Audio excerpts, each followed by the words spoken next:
right, morning routine done. It changes every morning, don't worry about that. Yeah. And now we're going to the shop.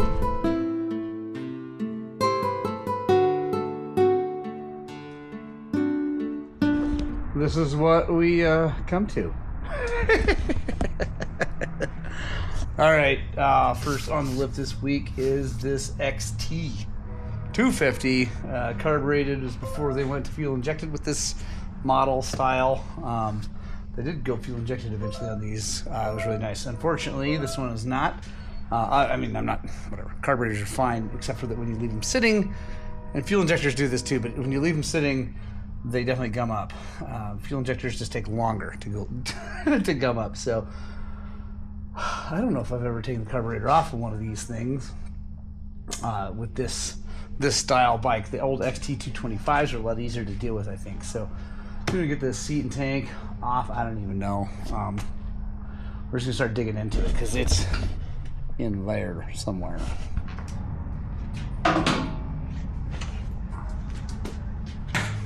Grab our grip mat. That actually was pretty easy. Alright guys, let me show you what we're looking at here. We've got this lovely little CB carburetor. Two clamps are easy to get to, but this whole frame and subframe is definitely in the way, and it's welded, right? So there's no way to, on a normal dirt bike, modern dirt bike, you can just whoop, take that off or flip it up or whatever. So there's no way to do that, but this looks like the intake tube is maybe big enough and flexible enough that I can pull it back and come up and out. So I think what we'll do, start by taking the cables off, because that usually makes this job a lot easier. Get those up and out of the way, get those out of the way. We've got the choke, probably undo that too right here, get that off, and then the rest, the only thing left would be just hoses that should slide up and out, because the inlet for the carb is obviously free because you got the tank off. The vent hoses should just be routed down and just slide up and out. So we're going to find out. I'm going to start with the cables, both throttle and choke. Get those out of the way so we're not dealing with those. And I think we'll get those little guys and the Allens and see if we can't pull it back, flex that enough to pull it back up and out. I don't know. We're going to find out.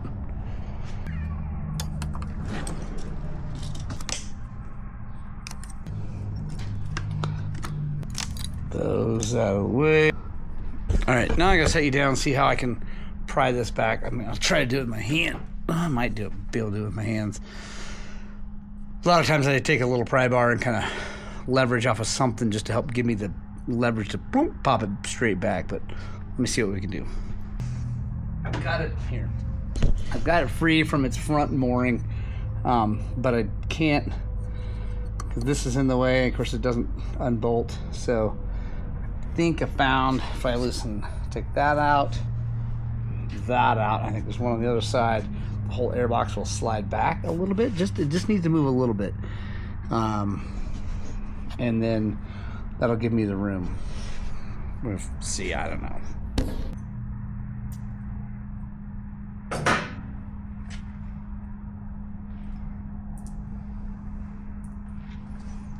That was a pain. But I'm also finding out that looks like it's leaking into the airbox. The airbox looks like it's full of gas, so that could be also why it's not starting, as it could just be completely flooded. But if that's happening, that means that the overflow is not working, or I don't know, something. So this needs to be cleaned anyway.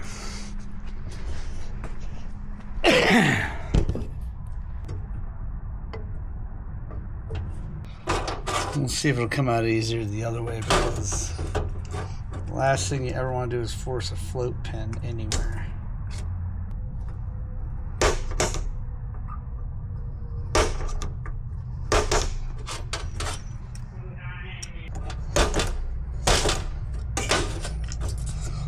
There we go. Sometimes that is the case, folks, that those float needles like to come out one way and not the other. I don't know why, but all right, so see, there we go. Removable seat. Let's take this sucker out and take a look at the O-ring. I bet it's no good. When they come out that easy, I can almost guarantee, yeah, that thing's hard as a rock. Yep, in pieces. I've got those. We'll go ahead and blow through all these, make sure we're all good. Put this all back together. It's going to be a bit of a nightmare to get that back on, I bet. Yeah, I'm gonna leave you guys out of that for that. We'll get it all done back on there and make sure it's all good, but I bet it's gonna rip. Got it all back together. There we go. Seems pretty good, but I'm taking it for a test ride. Make sure everything is okay.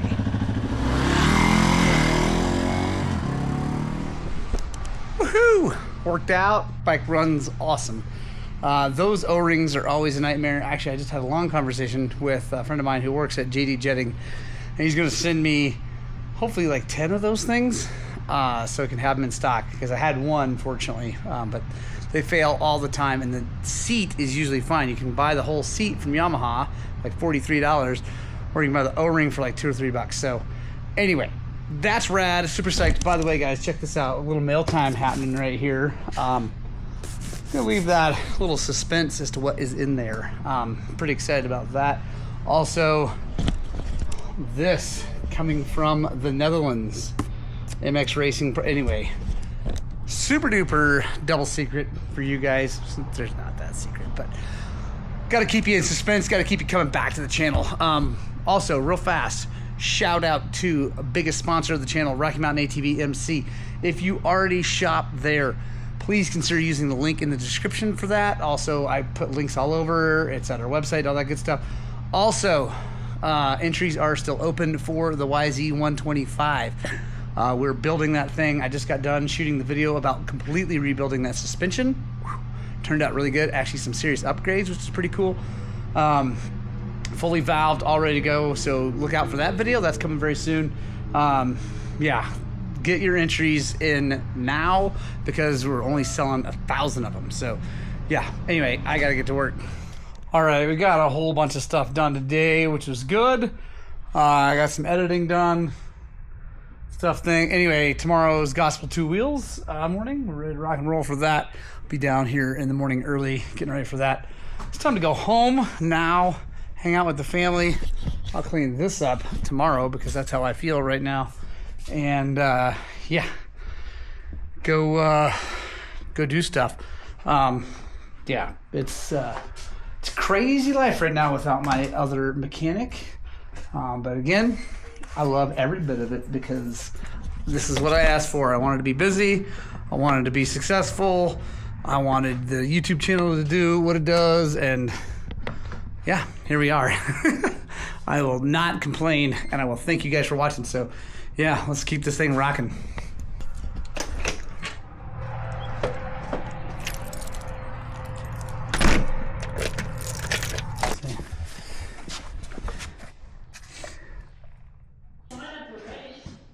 Yeah, I know.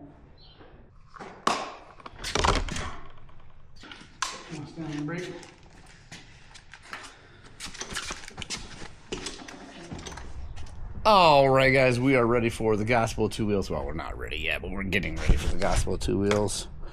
Get this Gospel Two Wheels thing done, and then we're gonna get after the rest of this day. And it is Thursday, so that means we're going dirt biking tonight. So, woohoo! Yes. All right, let's play a guessing game. We got a TTR 230. Customer complaint is that it starts fine, has a bit of a high idle, maybe, kind of skips the idle, like that. And when you give it gas, it bogs. So let's have a guessing game as to what that is. You guys guess in the comments below what you think that is. You can obviously skip forward and find out, because I'm going to find out right now. But I have a feeling I know what it is. And yeah, you guys guess, and let's tear this thing apart and see if we can figure it out.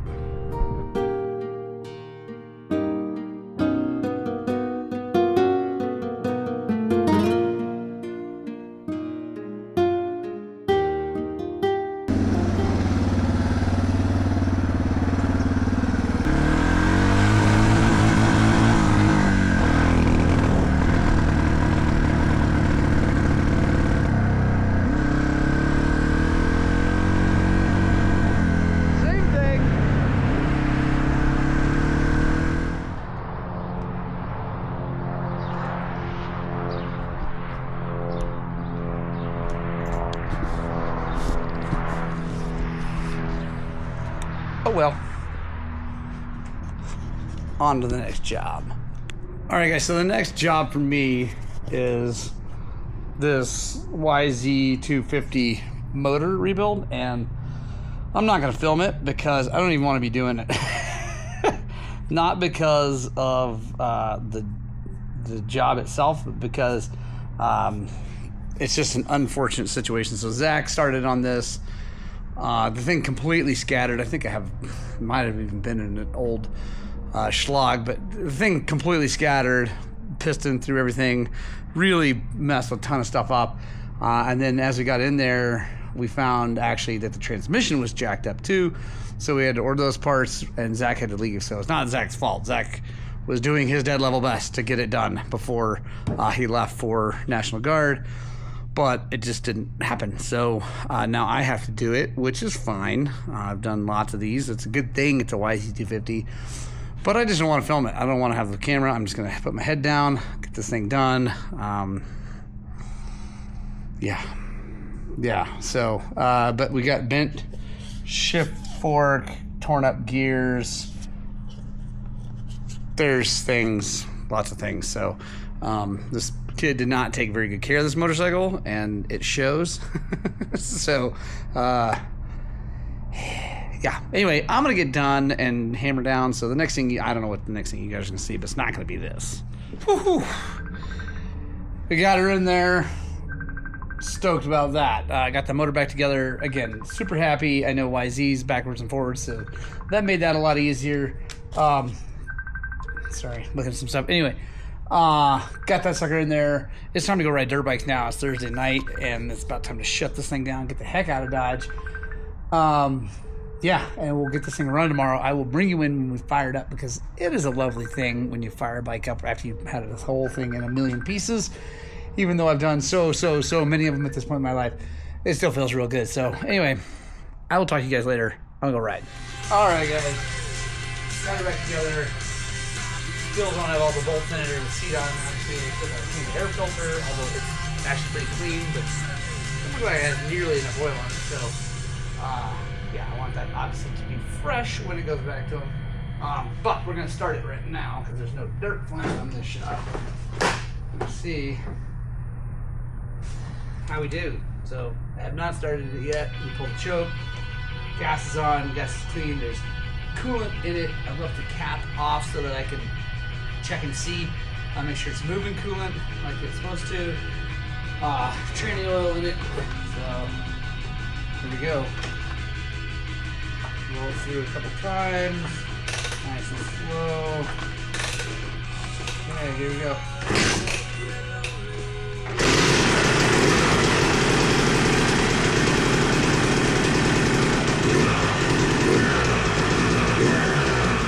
Alright, so I don't smoke the shop out. I know it starts. That's all I really need to know. It's moving coolant. I'm going to put the cap on it, going to button everything up.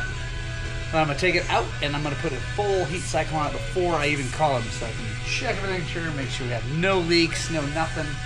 Also, I feel good about that by getting that first heat cycle on it. At least I know it's been warmed all the way up and cooled all the way down before I give it back to someone, so they don't go and seize it. So, yeah, happy about that. All right, folks, we are back at it. Today right now, we're going to do a fork service on this lovely, sexy 300XC. Also, a rear tire, front brake pads. And we got some tires to change for this guy's friend. He's going to pick up for him. So, obviously, you can see we did some lovely TBT sectionists with some Del Saggio Sphere 3.0s. He's got enough time on them, and one of them is leaking. I think he got into some serious mud. So, we're going to go ahead and do all of that right now.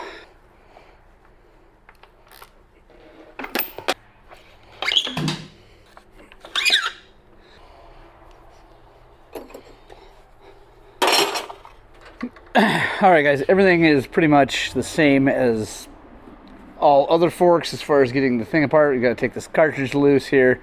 Got our clicker koozie available at highland-cycles.com, which actually will also get you an entry to win our 125 that we're giving away. And we just put this on there. Let me go grab some drain pan here real fast, and an Ultrazorb. Big shout out to Brian Lynn for Ultrazorbs. Oh, by the way, Brian, if you watch this, I need some more gloves. Yeah, need to order some more gloves.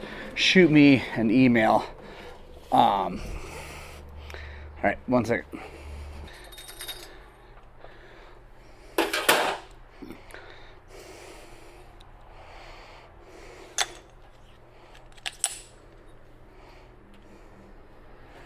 Massive shout out to OmniWall USA for this setup. By the way, this setup is available on our website. We call it I forget what they call it. Anyway, it's the Highland Cycles kind of suspension special. It's pretty sweet. Holders for cartridges were actually for rifles, but they work great for cartridges. Same thing with over here for the forks. Places for whatever you need, hooks. Anyway, it's a rad setup. So the way I like to do forks, guys, is I like to get this all apart like it is. Now we're going to change seals, clean this up, make this all happy, shiny, perfect. Set that up there while we then refresh this cartridge. We're going to go through and change the oil in the cartridge, make sure everything is tip top inside there. Then we'll put it all back together.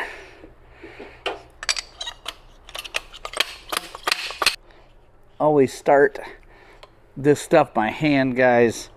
Everything you can start by hand on a motorcycle, you should, because a lot of it's aluminum and you don't want to strip anything out. But now that that's there, I am going to bump it with this just a little bit. Nice and easy. There we go. Alright, guys, next on the lift is this Beta 300RR race edition that this gentleman got from his buddy. Said that it didn't run well with the keying, so he bought a Electron Pro and put that on there because he's had good luck with electrons. So put that on there. He's adjusted it 1 billion times and talked to Electron. They can't find anything wrong with it. They've anyway fought with it, and so he got tired of that, brought it down here. I was actually going to have Richie diagnose it because he's our beta, like, super duper guru, but he's crazy busy, doesn't have time right now. So I jumped in on it because I'm actually a pretty good mechanic. I put my mind to it. Yeah, I checked a couple things, checked the reeds real fast, made sure they weren't doing anything weird. Check the stator, just the output. Richie actually brought me a stator and a wiring harness and all that stuff, just to have spares to check things. All that checked out good. So I was like, huh. And it's not burning transmission oil. I looked at the plug; it's not all super black. It's super wet though. I was like, I've seen that happen. There's not enough compression, and it's not atomizing the fuel. So very well. So I checked compression, and we're just under 100 psi. So that's not good. We're going to, I'm sure, take it apart. I got to talk to him real fast. I can't imagine he doesn't want to take it apart, but take it apart, see what's going on, see why it's low on compression. I think he told me that his buddy had done a top end on it not long ago, which is a little concerning. Almost be better if it hadn't ever had a top end. It's just low because it worn out, but if someone touched it, that could mean there's worse things wrong with it. So anyway, stick with me. We're going to take this thing apart, I'm sure. So probably the next thing you see will be me removing this top end. All right, guys, so we got a hold of this gentleman, and he wants us to take it apart, which I figured he would. It's a nice new bike. So yeah, I'm going to pull the pipe off, drain the coolant, and then yank the cylinder and head off, and we'll take a look and see what's going on in there. Hopefully there's not a big scratch in the cylinder. Hopefully it's just worn out, and the guy lied to him maybe about doing the top end, or maybe I got that wrong. Maybe that's not what was said. I'm not sure. Anyway, we're going to figure it out. We're going to get it dialed in, and I'm going to bring you guys in on it. Not looking awesome. Here, I'll show you guys. I don't know if you can see.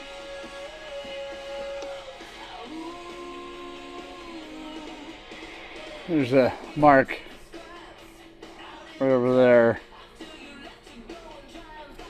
Hard to see how bad it is yet, so just power valve covers off, get these base nuts off, and we'll yank that sucker off and see what's going on. Check this out, guys. Interesting. It's like the coating was like flaking off, not wearing. Weird. There's no play in the crank, which is good. Let's take this thing over and look at it really quick. Looks like it's not awesome, so I got some weird wear in it. Definitely some like wearing through the plating there. Oh, I can feel that. So here, right there at the bottom, I think you guys can see. It's hard to tell, but you can see a change. Like there's wear up here and then none down there. When I can actually feel that with my thumb without even fingernail. That's not good. I'm wondering if the air filter got jacked up at one point. Let a bunch of stuff through, because that would do that. Oh yeah.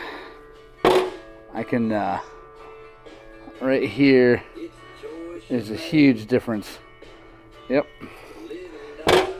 Let's see. So it needs a cylinder replated, a piston. Now, let's take a look at this air filter and see, because it can't be good. Well, it might be okay now. We'll find out. Yep. Found the problem.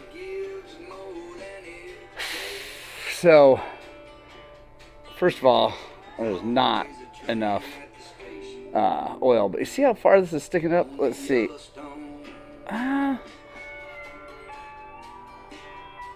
Okay, you can see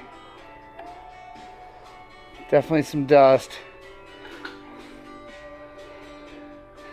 No grease. Not nearly enough oil. That's all it takes, folks. That is all it takes. Yeah, so it runs. Just got really low compression. Doesn't run well, so make sure you subscribe, stay tuned, blah, blah, blah, the things, because, yeah, we're going to be digging into that. Looks like the bottom end is okay, so we should be all right there. Definitely going to be putting the top end in it, freshening everything up, getting the compression back up, and then I bet it runs really, really good. All right, guys, next on the lift, just valved a set of suspension for WP over there. Now we're putting Del Saggios in this thing, so let's yank those off.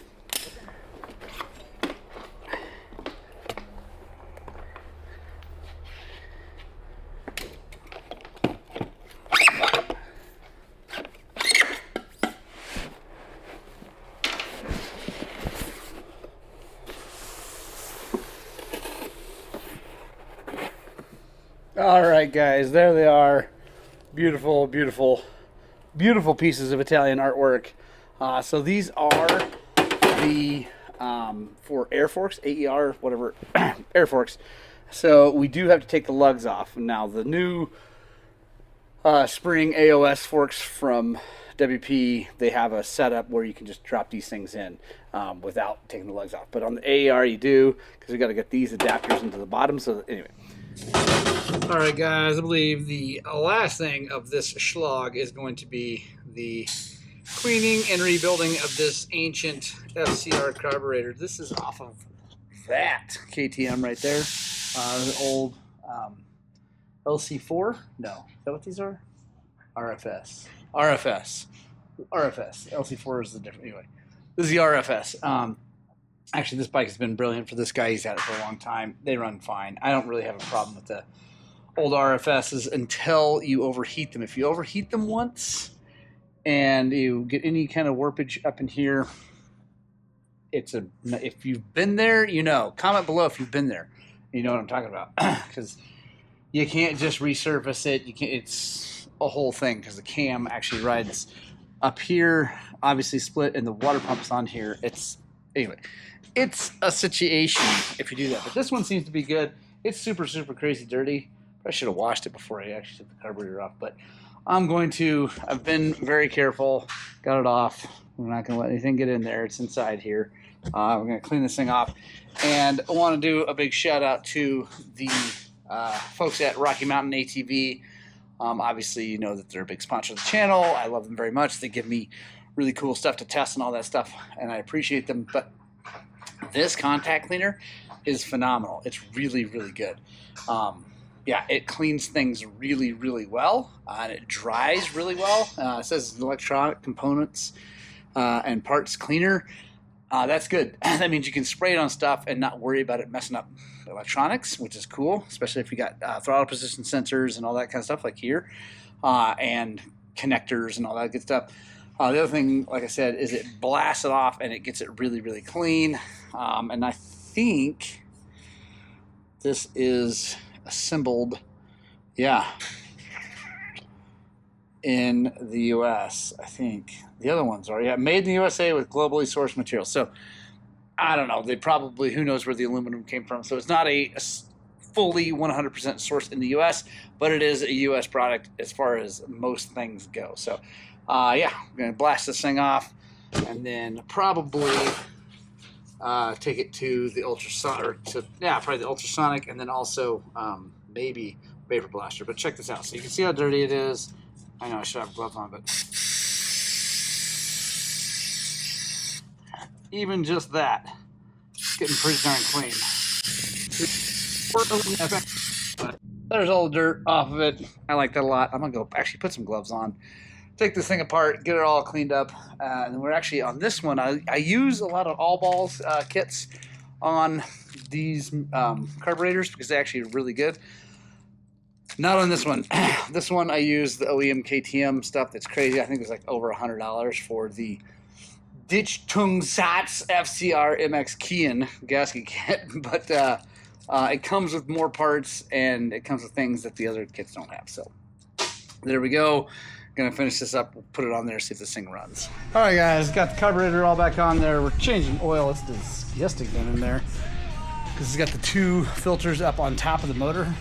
Anyway, gonna do some serious cleaning, but check it out. I like it. Idle might be a little bit low, but we also don't have the air filter on yet, so that'll be going on here very soon because it is there and nice and clean finally. So that's good. Yeah, turned out really well. Pretty excited about that. Got some other things I got to do, fork seals and a few things. We changed, like I said, changed the oil, anyway, it needs a lot of work, so we're going through that. I'm not going to bring you in on that. I'm going to end this Shlog right now. Quick reminder, guys, make sure you use the links in the description for Rocky Mountain, Onyx Off-Road, all those people who sponsor us and help us out. It makes a big difference for me. It makes a big difference for the channel. I'm trying to grow this thing until I can really have some freedom to do a lot of way cool stuff. I got a lot of ideas, a lot of cool stuff planned. If you want to help be part of that, you can join the channel as a member. You'll see the join button somewhere on here. It's just a financial donation to help us out every month to help grow this thing. If you feel like you're getting a lot of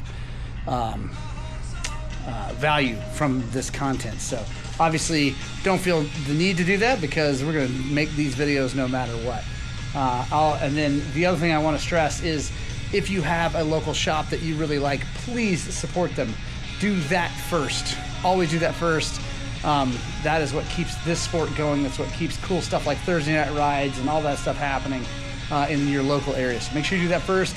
But if that doesn't work for you or you want to help us out too, shop with Rocky Mountain. Anyway, I love you guys and we'll see you on the next one.